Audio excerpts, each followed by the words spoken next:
Today we're taking a look at the latest from the Pokémon Company itself, Pokémon Friends. Pokémon Friends is a puzzle game that was announced at the most recent Pokémon Presents, and I was rather interested in the fact that it's really the first puzzle game that Pokémon has published in a few years.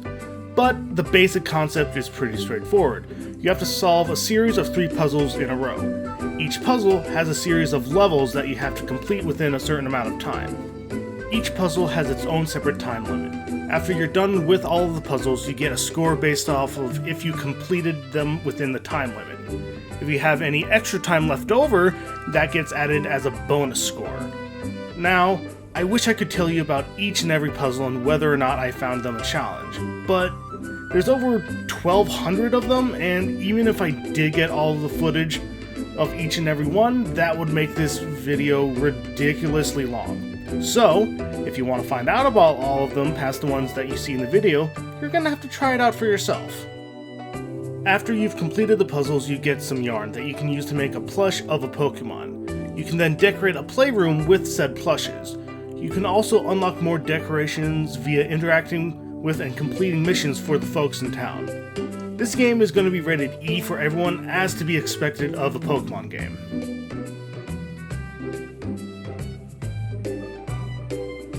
When it comes to puzzle games, there's a fine line between it being a challenge and it being way too easy. If it's too easy, you'll just breeze right through it and get bored pretty quickly. On the other hand, if you have the Dark Souls of puzzle games, there's going to be next to no player base aside from the hardcore puzzle guys. This game does a good job of towing that line with the puzzles I've played so far. There's enough of a challenge without them being way too easy.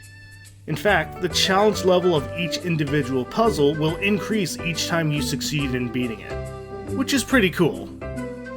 The only real issue with this section is that you can only play 3 puzzles once per day without paying for a DLC, which also means that it takes that much longer to make the plushies, but I'll get more into that in the microtransaction section.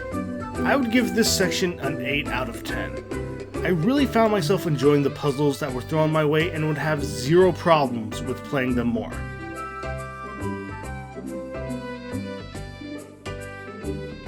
I came across a grand total of 0 ads in this game. So, as a direct result, this section is going to be getting a 10 out of 10.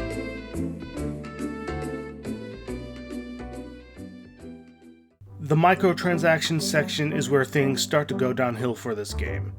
In order to play more than 3 puzzles per day, you have to spend money in order to do so.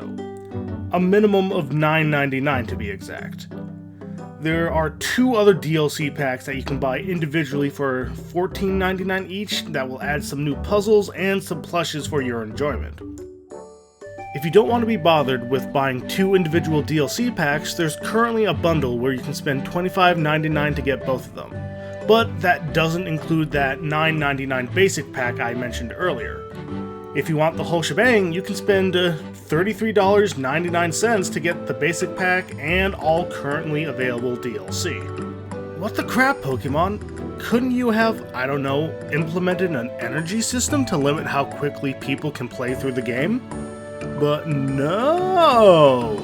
We need to put microtransactions in the game so that if people want to play more than once per day, they have to pay us to do so. Now, don't get me wrong. There is a warning at the beginning of the game saying that you don't need to buy the DLC in order to play the game. But hiding playtime behind what is essentially a paywall is kind of messed up, especially for something that's going to be targeted more towards kids. As a result, this section is getting a 4 out of 10. I know you need to be able to make money off of mobile games, that's just one of those unfortunate facts of life. But for a company like the Pokémon Company to do something like this is just really a low blow. And don't get me wrong, I like a lot of the stuff that the Pokémon Company creates, and that's one of the reasons why I'm giving it such a harsh rating for this section. Because they're better than this, and they've shown to be better than this in the past.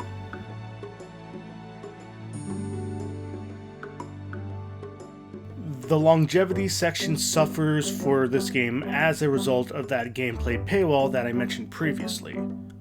Now, if it was something as simple as an energy system limiting the amount of time you can play at one time, I would have absolutely zero issue with playing this game for long periods of time.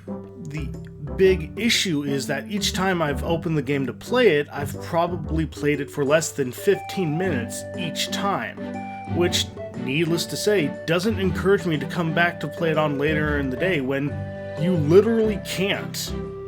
And again, if they implement an energy system like I mentioned previously, then this issue would be solved in its entirety. But there's no motivation to continue on playing the game, let alone coming back to it, when you can only play it once per day. So until they get this problem figured out, I'm gonna have to give this section a 5 out of 10.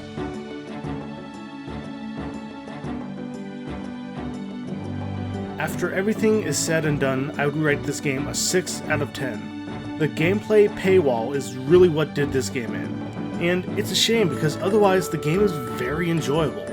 The puzzles are engaging and it's not overly difficult to the point where it's unenjoyable. Unfortunately, it seems like the Pokémon Company has fallen into the pit of greed when it comes to mobile games. Hopefully they can pull themselves out before it's too late. Thanks for watching. If you like what you saw, hit the like button, leave a comment, and subscribe to see what comes next. Now remember, you all are awesome, and I will see you in the next video. This is Nodmportant, nodding off.